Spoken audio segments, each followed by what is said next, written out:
Hello friends, എല്ലാവർക്കും മഴതോരും മുൻപേ സീരിയലിൻ്റെ ഇനി വരാൻ പോകുന്ന ഒരു അടിപൊളി എപ്പിസോഡിൻ്റെ റിവ്യൂയിലേക്ക് സ്വാഗതം. അങ്ങനെ നമ്മൾ ഇതുവരെ കണ്ട അലീനയുടെ യാത്രയിൽ തന്നെ ഏറ്റവും പ്രധാനപ്പെട്ട ഒരു വഴിത്തിരിവിലേക്കാണ് കഥ ഇപ്പോൾ എത്തുന്നത്. പൊളിക്കൽ തറവാട്ടിലേക്ക് അലീന വരുമ്പോൾ തന്നെ അവൾക്കറിയാമായിരുന്നു അവിടെ അവളെ ഇരുകൈയും നീട്ടി സ്വീകരിക്കാനായിട്ട് ആരും ഉണ്ടാകില്ലെന്ന്.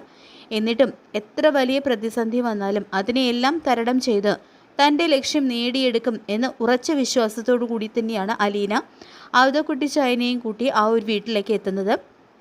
അലീനയുടെ ലക്ഷ്യം എന്ന് പറയുന്നത് വളരെ വ്യക്തമാണ്. തൻ്റെ പപ്പയായ സ്റ്റാൻലി ജോസഫിൻ്റെ ജീവിതത്തിലേക്ക് എൽസമ്മയെയും മക്കളെയും തിരിച്ചു കൊണ്ടുവരണം. പപ്പയുടെ ജീവിതം സുരക്ഷിതമാക്കണം.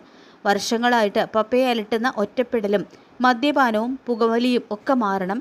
ഏറ്റവും പ്രധാനമായിട്ട് സ്വന്തം മക്കൾ തന്നെ പപ്പയെ വെറുക്കുന്ന ആ ഒരു അവസ്ഥ മാറണം. അതിനുവേണ്ടി തന്നെയാണ് അലീന ഇത്രയും വലിയൊരു റിസ്ക് എടുത്തുകൊണ്ട് പുലിക്കൽ തറവാട്ടിൽ താമസിക്കുന്നത്. പക്ഷേ അവിടെ എത്തിയതിന് ശേഷം അലീന മനസ്സിലാക്കുന്ന കാര്യങ്ങൾ അതിലും ഞെട്ടിക്കുന്നതാണ്. എൽസമ്മയ്ക്ക് ആ വീട്ടിൽ യഥാർത്ഥത്തിൽ ഒരു തീരുമാനം എടുക്കാനുള്ള സ്വാതന്ത്ര്യമില്ല. വീട്ടിലെ കാര്യങ്ങളെല്ലാം നിയന്ത്രിക്കുന്നത് റീത്താമ്മയാണ്. റീത്താമ്മ പറയുന്നതിനപ്പുറം എൽസമ്മയ്ക്കോ മക്കൾക്കോ സംസാരിക്കാൻ പോലും കഴിയാത്ത അവസ്ഥ. ടോജോയും ടെൽസയും ജെറിയും ഉൾപ്പെടെ എല്ലാവരും റീത്താമ്മയുടെ നിയന്ത്രണത്തിലാണ്. റീത്താമ്മയുടെ ഏറ്റവും വലിയ ആയുധം എന്താണെന്ന് വെച്ചാൽ പപ്പയെക്കുറിച്ചുള്ള തെറ്റിദ്ധാരണ മക്കളുടെ മനസ്സിൽ വർഷങ്ങളായിട്ട് വളർത്തിയെടുത്തതാണ്. പപ്പ നിങ്ങളെ നോക്കുന്നില്ല, നിങ്ങളെ സ്നേഹിക്കുന്നില്ല, നിങ്ങൾക്ക് വേണ്ടി ഒന്നും ചെയ്യുന്നില്ല എന്നൊക്കെയാണ് കുട്ടികളെ വിശ്വസിപ്പിച്ചിരിക്കുന്നത്. പക്ഷേ സത്യം മറ്റൊന്നായിരുന്നു. സ്റ്റാൻലിക്ക് കിട്ടുന്ന പണത്തിൻ്റെ വലിയൊരു ഭാഗം മക്കളുടെ ആവശ്യങ്ങൾക്കായിട്ട് റീത്താമ്മയുടെ അക്കൗണ്ടിലേക്കാണ് പോയിരുന്നത്. ഓരോ ആവശ്യങ്ങൾ പറഞ്ഞും ലക്ഷക്കണക്കിന് രൂപയാണ് റീത്താമ്മ സ്റ്റാൻലിയിൽ നിന്നും വാങ്ങിയിരുന്നത്. എന്നാൽ മക്കൾക്ക് കിട്ടിയിരുന്നത് എന്താണ്? അലീന അതാണ് അവരോട് തുറന്നു പറയുന്നത്. ഇത്രയും നാൾ പപ്പ നിങ്ങളെ വെറുത്തിട്ടില്ല, മറിച്ച് നിങ്ങളെക്കുറിച്ച് ചിന്തിച്ചുകൊണ്ടാണ് ജീവിച്ചത്. നിങ്ങൾക്ക് വേണ്ടി പണം അയച്ചതും പപ്പ തന്നെയാണ്. അപ്പോൾ ഇതെല്ലാം കേൾക്കുമ്പോഴാണ് ടോജോയ്ക്കും ടെൽസയ്ക്കും എൽസിക്കും തങ്ങൾ ഇത്രയും വർഷം വിശ്വസിച്ചിരുന്നത് മുഴുവൻ സത്യമല്ല എന്നുള്ള ഒരു കാര്യം മനസ്സിലാകുന്നത്. അവരുടെ മനസ്സിൽ പപ്പയോടുണ്ടായിരുന്ന ദേഷ്യത്തിൻ്റെ യഥാർത്ഥ കാരണം എന്താണെന്നും അപ്പോഴാണ് അവർ തിരിച്ചറിയുന്നത്. റീത്താമ്മ ഇടയ്ക്കിടെ പറഞ്ഞിരുന്ന വാക്കുകൾ അവർ ഓർത്തു പോവാണ്. ഇത്രയും വലിയ പണക്കാരനായിട്ടും നിങ്ങളുടെ പപ്പ നിങ്ങൾക്ക് എന്താണ് വാങ്ങി തന്നത്? നിങ്ങളെയൊക്കെ നോക്കുന്നത് ഞാനാണ്. ഇങ്ങനെ പറഞ്ഞ് വർഷങ്ങളായിട്ട് പപ്പയോട് മക്കൾക്ക് ദേഷ്യം ഉണ്ടാക്കുകയായിരുന്നു റീത്താമ്മ. പക്ഷേ അലീന അവരോട് പറഞ്ഞു കൊടുക്കുന്നുണ്ട്, സത്യം അന്വേഷിക്കാതെ ഒരാളെ കുറ്റപ്പെടുത്തരുതെന്ന്. പപ്പ പുറമേക്ക് ദേഷ്യക്കാരനായിട്ട് തോന്നിയാലും ഉള്ളിൽ വലിയൊരു പാവമാണ്. ആരുമില്ലാത്തതിൻ്റെ സങ്കടം കൊണ്ടാണ് അദ്ദേഹം നായ്ക്കളെ പോലും ഇത്രയധികം സ്നേഹിക്കുന്നത് എന്ന് അലീന പറയുന്നു. ഈ വാക്കുകൾ കുട്ടികളുടെ മനസ്സിൽ വലിയൊരു മാറ്റം തന്നെയാണ് ഉണ്ടാക്കുന്നത്. ഇപ്പോൾ ടോജോയ്ക്കും ടെൽസയ്ക്കും ഇപ്പോൾ പപ്പയെ കാണണം, പപ്പയോട് മാപ്പ് പറയണം. ഇത്രയും വർഷം പപ്പയെ തെറ്റിദ്ധരിച്ചതിൻ്റെ കുറ്റബോധം മുഴുവൻ അവർക്കുണ്ട്. അപ്പോഴാണ് ടെൽസ അലീനയോട് വളരെ പ്രധാനപ്പെട്ട ഒരു കാര്യം പറയാനുണ്ടെന്ന് പറയുന്നത്. പക്ഷേ അത് മറ്റാരോടും പറയരുതെന്നാണ് ടെൽസയുടെ അപേക്ഷ. അലീന ചോദിക്കുമ്പോഴാണ് ടെൽസ തൻ്റെ ജീവിതത്തിൽ നേരിടുന്ന വലിയൊരു പ്രശ്നം തുറന്നു പറയുന്നത്. റീത്താമ്മയുടെ മകൻ ജെറിയുടെ പെരുമാറ്റം ശരിയല്ല. ഒരു സഹോദരിയോട് പെരുമാറേണ്ട രീതിയിലല്ല ജെറി ടെൽസിയോട് പെരുമാറുന്നത്. അവളുടെ മുറിയിലേക്ക് അനാവശ്യമായിട്ട് വരുന്നു. അവൻ്റെ നോട്ടത്തിലും പെരുമാറ്റത്തിലും ടെൽസയ്ക്ക് വലിയൊരു അസ്വസ്ഥത തന്നെയാണ് അനുഭവപ്പെടുന്നത്. ഇതുവരെ ഈ ഒരു കാര്യം ആരോടും തുറന്നു പറയാനായിട്ട് ടെൽസയ്ക്ക് കഴിഞ്ഞിരുന്നില്ല. റീത്താമ്മയെ പേടിച്ചിട്ട് തന്നെയാണ് അവൾ ആരോടും ഇക്കാര്യങ്ങളൊന്നും പറയാതിരുന്നത്. കാര്യം പുറത്തെറിഞ്ഞാൽ തങ്ങളോട് തന്നെ പ്രശ്നമുണ്ടാക്കും എന്നുള്ളൊരു ഭയമാണ് ടെൽസയ്ക്ക് ഉണ്ടായിരുന്നത്. അമ്മയോട് പോലും പറയാനും കഴിഞ്ഞിട്ടില്ല. കാരണം റീത്താമ്മയെക്കുറിച്ചോ ജെറിയെക്കുറിച്ചോ ഒരു വാക്ക് പറഞ്ഞാൽ പോലും എതിർപ്പാണ് നേരിടേണ്ടി വരുന്നത്. ഇതെല്ലാം കേൾക്കുന്ന അലീനയ്ക്ക് ശരിക്കും ദേഷ്യമാണ് വരുന്നത്. പക്ഷേ ടെൽസയോട് അവൾ പറയുന്ന വാക്കുകൾ വളരെ ആശ്വാസം നൽകുന്നതാണ്. പേടിക്കേണ്ട മോളെ, ഇനി ചേച്ചിയുണ്ട്. ഇനി ടെൽസയ്ക്ക് ഒറ്റയ്ക്ക് ഈ പ്രശ്നം നേരിടേണ്ടി വരില്ല എന്ന് തന്നെ അലീന ഉറപ്പ് നൽകുന്നു. ഇവിടെയാണ് അലീനയുടെ യഥാർത്ഥ പോരാട്ടം തുടങ്ങുന്നത്. പിറ്റേ ദിവസം തന്നെ ജെറിയുമായിട്ട് അലീന നേരിട്ട് ഏറ്റുമുട്ടുന്നുണ്ട്. അടുക്കളയിൽ ടെൽസയെ നോക്കി നിൽക്കുന്ന ജെറിയെ അലീന കാണുന്നു. അവൾ നേരിട്ട് ചോദിക്കുന്നുണ്ട് ഇവിടെ എന്താണ് കാര്യമെന്ന്. പക്ഷേ ജെറി അലീനയോട് തന്നെ അധികാരത്തോടെ സംസാരിക്കുന്നു. ഇതെൻ്റെ വീടാണ്, ഞാൻ എവിടെ നിൽക്കണം, എന്ത് കഴിക്കണം എന്നൊക്കെ തീരുമാനിക്കുന്നത് ഞാനാണ് എന്ന രീതിയിലാണ് ജെറിയുടെ സംസാരം. പക്ഷെ അലീനയും ഒട്ടും വിട്ടുകൊടുക്കുന്നില്ല. ഈ വീട് ആരുടെ പണം കൊണ്ട് വാങ്ങിയതാണെന്ന് അലീന ഓർമ്മിപ്പിക്കുന്നു. ഇത് തൻ്റെ പപ്പ വാങ്ങിക്കൊടുത്ത വീടാണെന്നും റീത്താമ്മയുടെയോ ജെറിയുടെയോ ഔദാര്യത്തിലല്ല അവർ ഇവിടെ താമസിക്കുന്നതെന്നും അലീന തുറന്നു പറയുന്നുണ്ട്. അതോടെ ജെറി ശരിക്കും നാണം കെട്ട് പോവാണ്. കാരണം ടെൽസ ഇതിനകം തന്നെ തൻ്റെ പെരുമാറ്റത്തെക്കുറിച്ച് അലീനയോട് പറഞ്ഞു കഴിഞ്ഞു എന്നുള്ള കാര്യം ജെറി മനസ്സിലാക്കുന്നുണ്ട്. അങ്ങനെ ജെറി അവിടെ നിന്നും തലകുനിച്ച് പോകുമ്പോഴാണ് റീത്താമ്മ എത്തുന്നത്. മകനെ ചോദ്യം ചെയ്ത അലീനയോട് റീത്താമ്മയ്ക്ക് ദേഷ്യം വരുന്നു. എൻ്റെ മകനോട് ദേഷ്യപ്പെടാൻ നീ ആരാണ് എന്ന രീതിയിലാണ് റീത്താമ്മ അലീനയുടെ നേരെ പൊട്ടിത്തെറിക്കുന്നത്. പക്ഷേ അലീനയാണെങ്കിൽ പഴയ അലീനയല്ല. റീത്താമ്മയുടെ മുന്നിൽ തല കുനിച്ച് നിൽക്കാനായിട്ട് അലീന തയ്യാറല്ല.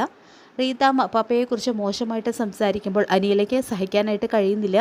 അവൾ വിരൽ ചൂണ്ടിക്കൊണ്ട് തന്നെ റീത്താമ്മയോട് പറയുന്നുണ്ട്, അനാവശ്യമായിട്ട് സംസാരിച്ചു കഴിഞ്ഞാൽ ഇനി മിണ്ടാതിരിക്കില്ല എന്ന്.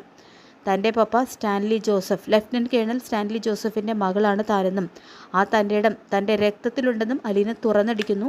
അനീതി കണ്ടാൽ പ്രതികരിക്കുമെന്നും തുറന്നു പറയുന്നുണ്ട് കേട്ടോ അലീന. ഇത്രയും നാൾ പപ്പയുടെ പണം വാങ്ങി ജീവിച്ചിട്ടും മക്കൾക്കൊന്നും കൊടുക്കാത്തതിൻ്റെ പേരിൽ റീത്താമ്മയെ അലീന ചോദ്യം ചെയ്യുന്നു. പപ്പ ലക്ഷക്കണക്കിന് രൂപ അയച്ചിട്ടും മക്കൾക്ക് നക്കാപ്പിച്ച് മാത്രം നൽകി പപ്പ ഒന്നും ചെയ്യുന്നില്ലെന്ന് അവരുടെ മനസ്സിൽ വിഷം നിറച്ചത് റീത്താമ്മയാണെന്നും അലീന തുറന്നടിക്കുന്നു. അപ്പോൾ ഇത് കേട്ട് ടോജോയും ടെൽസിയും എൽസിയും ഒക്കെ അത്ഭുതത്തോടെ നോക്കി നിൽക്കുകയാണ്. കാരണം ഇതുവരെ റീത്താമ്മയോട് ഇങ്ങനെ മുഖത്ത് നോക്കി സംസാരിക്കാനായിട്ട് ആരും ധൈര്യപ്പെട്ടിട്ടില്ല. പക്ഷേ അലീന അത് ചെയ്യുന്നു. റീത്താമ്മയ്ക്കും തിരിച്ചു പറയാനായിട്ട് വാക്കുകളില്ലാതെ വരികയാണ്. അവർ ദേഷ്യത്തോടെ മുറിയിലേക്ക് പോകുന്നു. ഇത് കണ്ട് ഔതക്കെട്ടിച്ചായനും ഭയങ്കര സന്തോഷമാവുന്നുണ്ട്. അദ്ദേഹം അലീനയുടെ അടുത്ത് വന്നിട്ട് അലീനയെ അഭിനന്ദിക്കുന്നു. സ്റ്റാൻലിയുടെ ജീവിതം നശിപ്പിച്ചതിൽ റീത്താമ്മയ്ക്കും പങ്കുണ്ടെന്ന് ഔതക്കുട്ടിച്ചായൻ പറയുന്നുണ്ട്. ഇനി റീത്താമ്മയ്ക്ക് മുന്നിൽ അലീന ആരാണെന്ന് മനസ്സിലാകുമെന്നും ഔതക്കുട്ടിച്ചായൻ പറയുന്നു. അലീനയും ഒരു കാര്യം ഉറപ്പിക്കുന്നുണ്ട്, പപ്പയുടെ പണം അനാവശ്യമായിട്ട് ഇനി ആരും ഉപയോഗിക്കാനായിട്ട് അനുവദിക്കില്ല. എൽസാമ്മയെയും മക്കളെയും പപ്പയുടെ അടുത്തേക്ക് കൊണ്ടുപോകും. അങ്ങനെ എല്ലാവരും പപ്പയുടെ സ്നേഹം തിരിച്ചറിയണം. അതിനിടയിലാണ് ടെൽസ് വീണ്ടും അലീനയുടെ അടുത്തേക്ക് വരുന്നത്. അപ്പോൾ അവൾ പറയുന്ന കാര്യം കേട്ട് അലീന പോലും ഞെട്ടുകയാണ്. ജെറിയുടെ പെരുമാറ്റത്തെക്കുറിച്ചുള്ള കൂടുതൽ കാര്യങ്ങളാണ് ടെൽസ അലീനയുടെ മുന്നിൽ വെളിപ്പെടുത്തുന്നത്. ഇത്രയും നാളും പേടിച്ച് എല്ലാം ഉള്ളിൽ ഒതുക്കി വെച്ചിരുന്ന ടെൽസയ്ക്ക് ഇപ്പോൾ അലീനയിൽ ഒരു വിശ്വാസം വരുന്നുണ്ട്. അതുകൊണ്ട് തന്നെ അവളെല്ലാം തുറന്നു പറയാനും ധൈര്യം കാണിക്കുന്നു. അലീന ടെൽസയോട് പറയുന്നത് വളരെ ശക്തമായിട്ടുള്ള ഒരു കാര്യമാണ്. ഇനി പേടിക്കേണ്ട, ചേച്ചിയുണ്ട്. ടെൽസയ്ക്ക് ഇനി ജെറിയെ ഭയന്ന് ജീവിക്കേണ്ടി വരില്ല എന്ന് തന്നെ അലീന ഉറപ്പ് നൽകുന്നു. ഇതോടെ അലീനയുടെ മനസ്സിൽ മറ്റൊരു ചിന്ത കൂടി വരുന്നുണ്ട്. ഈ വീട്ടിൽ പണത്തിന് വേണ്ടി മാത്രമല്ല, സ്വന്തം മക്കളുടെ ജീവിതത്തെക്കുറിച്ചും സുരക്ഷയെക്കുറിച്ചും അവഗണിച്ചുകൊണ്ടാണ് റീത്താമ്മ കാര്യങ്ങളൊക്കെ നടത്തുന്നത്. അതിനി അനുവദിക്കരുത്. അടുത്ത ദിവസം അടുക്കളയിൽ വീണ്ടും ജെറിയും അലീനയും തമ്മിൽ വാക്കേറ്റം ഉണ്ടാകുന്നുണ്ട്. ജെറി അലീനയെ ചോദ്യം ചെയ്യുമ്പോൾ അലീന അതിലും ശക്തമായിട്ടുമാണ് മറുപടി നൽകുന്നത്. ജെറിയുടെ സ്വഭാവത്തെക്കുറിച്ച് തനിക്കിപ്പോൾ തന്നെ പല കാര്യങ്ങളും മനസ്സിലായെന്ന് അവൾ തുറന്നടിക്കുന്നു. ഇവിടെ നിന്നാണ് റീത്താമ്മയും അലീനയും തമ്മിലുള്ള പോരാട്ടം വീണ്ടും ശക്തമാകുന്നത്.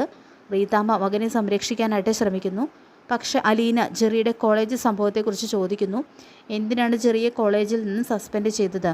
അതിന് പിന്നിലെ യഥാർത്ഥ കാര്യം അന്വേഷിച്ചിട്ടുണ്ടോ? റീത്താമ്മ വീണ്ടും മകൻ്റെ ഭയം ന്യായീകരിക്കാനായിട്ട് ശ്രമിക്കുമ്പോൾ അലീന അത് അംഗീകരിച്ചു കൊടുക്കുന്നില്ല. ഇതിനിടയിലാണ് ടെൽസ മുന്നോട്ട് വരുന്നത്. ഇത്രയും നാളും റീത്താമ്മയെ ഭയന്ന് ജീവിച്ചിരുന്ന ടെൽസ ആദ്യമായിട്ട് റീത്താമ്മയുടെ മുഖത്ത് നോക്കി തന്നെ സംസാരിക്കുന്നു. അലീന ചേച്ചി എന്തിനാണ് കുറ്റം പറയുന്നത്? നിങ്ങളുടെ മകൻ എന്നോട് എന്താണ് ചെയ്തതെന്ന് നിങ്ങൾക്കറിയാമോ എന്ന ചോദ്യം റീത്താമ്മയുടെ മുന്നിൽ ചോദിക്കുന്നുണ്ട്. അപ്പോൾ ഇത് കേൾക്കുന്ന റീത്താമ്മയാണെങ്കിൽ ശരിക്കും ഞെട്ടിപ്പോവാണ്. കാരണം അവളുടെ നിയന്ത്രണത്തിലായിരുന്ന മക്കൾ ഓരോരുത്തരായിട്ട് റീത്താമ്മയ്ക്കെതിരെ സംസാരിക്കാനായിട്ട് തുടങ്ങിയിരിക്കുന്നു. അലീന അവരെ പഠിപ്പിച്ചതല്ല, അവർക്ക് ധൈര്യം കൊടുത്തതാണ്. ഇത്രയും നാളും പേടിച്ച് മനസ്സിൽ ഒതുക്കി വെച്ച കാര്യങ്ങൾ തുറന്നു പറയാനുള്ള ധൈര്യം അലീന റീത്താമ്മയോട് അതാണ് പറയുന്നത്. ഇവിടെ റീത്താമ്മയുടെ ആ യഥാർത്ഥ ഭയം പുറത്തു വരുന്നുണ്ട്. തൻ്റെ നിയന്ത്രണം കൈവിട്ടു പോവുകയാണ്. ടോജോയും ടെൽസിയും ഇനി പഴയതുപോലെ റീത്താമ്മയുടെ വാക്കുകൾ കേൾക്കില്ല. അവർക്ക് പപ്പയെക്കുറിച്ചുള്ള സത്യം എന്താണെന്നുള്ളത് മനസ്സിലായി. അവർക്ക് അലീനയുടെ പിന്തുണയുണ്ട്. അതിനിടയിൽ റീത്താമ്മ ടെൽസിയെ വീണ്ടും ഭീഷണിപ്പെടുത്തുകയാണ്. ഇവിടെ തന്നെയാണ് നിങ്ങൾ ഇനി ജീവിക്കേണ്ടത് എന്ന രീതിയിൽ അവൾ പറയുമ്പോൾ അലീന വീണ്ടും ഇടപെടുന്നുണ്ട്. അലീനയുടെ മറുപടി അതിലും ശക്തമാണ്. താൻ ഇവിടെ നിന്ന് പോയാലും ഇവരെ ഇവിടെ ഒറ്റയ്ക്ക് വിട്ടിട്ട് പോകില്ല. ടോജോയും ടെൽസിയും എൽസാമയും അവരെല്ലാവരും പപ്പയുടെ അടുത്തേക്ക് കൊണ്ടുപോകും. കുളത്തുപുഴയിലായിരിക്കും ഇനി അവരുടെ ജീവിതം.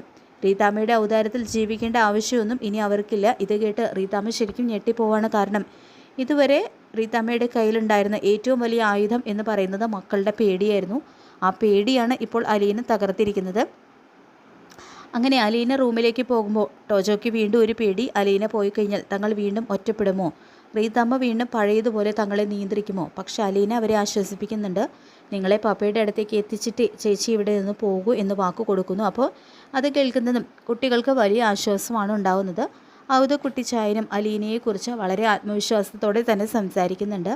അലീന ആരുടെയും ജീവിതത്തിൽ പ്രശ്നമുണ്ടാക്കാൻ വന്നതല്ല, മറിച്ച് തകർന്നു പോകുന്ന ഒരു കുടുംബത്തെ വീണ്ടും ഒന്നിപ്പിക്കാനാണ് അവൾ വന്നിരിക്കുന്നത്. അവളുടെ ലക്ഷ്യം എന്ന് പറയുന്നത് പപ്പയെയും എൽസാമയെയും മക്കളെയും വീണ്ടും ഒരുമിച്ച് സന്തോഷത്തോടെ ജീവിപ്പിക്കുകയാണ്. പക്ഷേ ഇതൊന്നും റീതാമ്മയ്ക്ക് അംഗീകരിക്കാനായിട്ട് കഴിയുന്നില്ല. അടുത്ത ദിവസം രാവിലെ തന്നെ റീതാമ്മ കലിതുള്ളിക്കൊണ്ട് എൽസാമ്മയുടെ അടുത്തേക്ക് എത്തുന്നു. അലീനയെ വീട്ടിൽ കൊണ്ടുവന്നതിൻ്റെ പേരിൽ എൽസാമ്മയെ കുറ്റപ്പെടുത്തുകയാണ്. തൻ്റെ നിയന്ത്രണത്തിലുണ്ടായിരുന്ന മക്കൾക്കെതിരെ ഇപ്പോൾ അലീനയെ ഉപയോഗിച്ച് എല്ലാവരും സംസാരിക്കുന്നു എന്നാണ് റീതാമ്മയുടെ ആരോപണം. എൽസാമ്മയാണെങ്കിൽ താൻ ഒന്നും അറിഞ്ഞില്ലെന്ന് പറഞ്ഞ് റീതാമ്മയെ സമാധാനിപ്പിക്കാനായിട്ട് ശ്രമിക്കുന്നു. പക്ഷേ റീതാമ്മ വിശ്വസിക്കുന്നില്ല. ടെൽസ പോലും തനിക്കെതിരെ സംസാരിച്ചു എന്നതാണ് അവളെ ഏറ്റവും കൂടുതൽ അസ്വസ്ഥയാക്കുന്നത്. അതിനിടയിലാണ് ടോജോ അവിടേക്ക് വരുന്നത്. അമ്മയെ റീതാമ്മ കുറ്റപ്പെടുത്തുന്നത് കണ്ട ടോജോ ഇത്തവണ മിണ്ടാതിരിക്കുന്നില്ല. എൻ്റെ അമ്മച്ചിയുടെ മേൽ ഇനി ചാടിക്കയറാൻ വരരുത് എന്ന രീതിയിൽ ടോജോയും റീതാമ്മയുടെ നേരെ പ്രതികരിക്കുന്നുണ്ട്. ഇതോടെ റീതാമ്മയ്ക്ക് ശരിക്കും നിയന്ത്രണം നഷ്ടപ്പെട്ടു പോവാണ്. ഇത്രയും നാൾ താൻ നോക്കി പോറ്റിയവരാണ് ഇപ്പോൾ തന്നെ ചോദ്യം ചെയ്യുന്നതെന്ന് പറഞ്ഞുകൊണ്ട് റീതാമ്മ വിഷമിക്കുകയും ദേഷ്യപ്പെടുകയും ചെയ്യുന്നു. പക്ഷേ ടോജോ അതിനും വ്യക്തമായിട്ടുള്ള മറുപടി നൽകുന്നുണ്ട്. ഞങ്ങളെ നോക്കിയത് നിങ്ങളല്ല, ഞങ്ങളുടെ പപ്പയാണ് ഞങ്ങൾക്ക് വേണ്ടി പണം അയച്ചത്. അപ്പോൾ ഈ ഒരു വാക്ക് റീതാമ്മയ്ക്ക് വലിയൊരു തിരിച്ചടിയാണ് ഉണ്ടാകുന്നത്. അവസാനം ടോജോ സ്വന്തം അമ്മയോടും ഒരു അപേക്ഷ നടത്തുന്നു. ഇനിയെങ്കിലും കണ്ണു തുറന്ന് സത്യം കാണണം, റീതാമ്മയുടെ നിയന്ത്രണത്തിൽ നിന്ന് പുറത്തു വരണം, തങ്ങളെ പപ്പയുടെ അടുത്തേക്ക് പോകാനായിട്ട് അനുവദിക്കണം. ഇത്രയും നാളും റീതാമ്മയുടെ വാക്കുകൾ മാത്രം വിശ്വസിച്ചിരുന്ന എൽസാമ്മയുടെ മനസ്സിലും ഇപ്പോൾ സംശയങ്ങൾ തുടങ്ങുകയാണ്. താൻ ഇത്രയും കാലം വിശ്വസിച്ചതെല്ലാം ശരിയായിരുന്നു. സ്റ്റാൻലി ശരിക്കും മക്കളെ സ്നേഹിച്ചിരുന്നില്ലേ?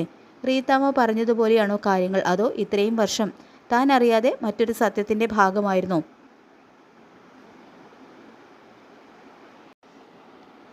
അങ്ങനെ ഇത്രയും നാൾ എല്ലാവരെയും പേടിപ്പിച്ച് തൻ്റെ നിയന്ത്രണത്തിൽ നിർത്തിയിരുന്ന റീതാമ്മയ്ക്കെതിരെ ഇപ്പോൾ സ്വന്തം മക്കൾ പോലും സംസാരിക്കാനായിട്ട് തുടങ്ങിയിരിക്കുകയാണ്. മാത്രമല്ല അലീന വന്നിരിക്കുന്നത് ഒരു സാധാരണ മകളായിട്ടല്ല, തകർന്നു പോയൊരു കുടുംബത്തെ വീണ്ടും ഒന്നിപ്പിക്കാനുള്ള ഒരു ദൗത്യവുമായിട്ടാണ്. അതുപോലെ തന്നെ എൽസാമ്മയുടെ മനസ്സിലും കണ്ണുകളും ഇപ്പോൾ തുറന്നിരിക്കുകയാണ്. വെറും പ്രാർത്ഥനയും കൺവെൻഷനും മാത്രമായിട്ട് നടന്നാൽ പോരാ, അമ്മച്ചി ഞങ്ങളുടെ കാര്യങ്ങൾ കൂടി ശ്രദ്ധിക്കണം എന്നുള്ളൊരു ടോജോയുടെ വാക്കുകൾ എൽസാമ്മയെ ശരിക്കും ഇരുത്തി ചിന്തിപ്പിക്കുന്നുണ്ട്. മാത്രമല്ല ഇത്രയും നാൾ സ്റ്റാൻലിയെ താൻ തെറ്റിദ്ധരിച്ചതായിരുന്നു എന്നൊരു കാര്യവും എൽസാമ്മയെ ചിന്തിപ്പിക്കുന്നുണ്ട്. റീതാമ്മയായിരുന്നു ഇത്രയും കാലം എൽസാമ്മയുടെ മനസ്സിൽ വിഷം കുത്തിവെച്ചിരുന്നത് സ്റ്റാൻലിക്കെതിരായിട്ട്. അപ്പോൾ മതൊരു മുമ്പേ സീരിയൽ ഇനി വരാനിരിക്കുന്നത് നടലെ കിടിലൻ എപ്പിസോഡുകൾ തന്നെയാണ്. അപ്പോൾ നമുക്ക് കാത്തിരിക്കാം വരാനിരിക്കുന്ന എപ്പിസോഡുകൾക്കായിട്ട്. ഈ റിവ്യൂ ഇഷ്ടപ്പെട്ടെങ്കിൽ ലൈക്ക് ചെയ്യുക, ചാനൽ കൂടി ഒന്ന് സബ്സ്ക്രൈബ് ചെയ്ത് സപ്പോർട്ട് ചെയ്യുക. താങ്ക്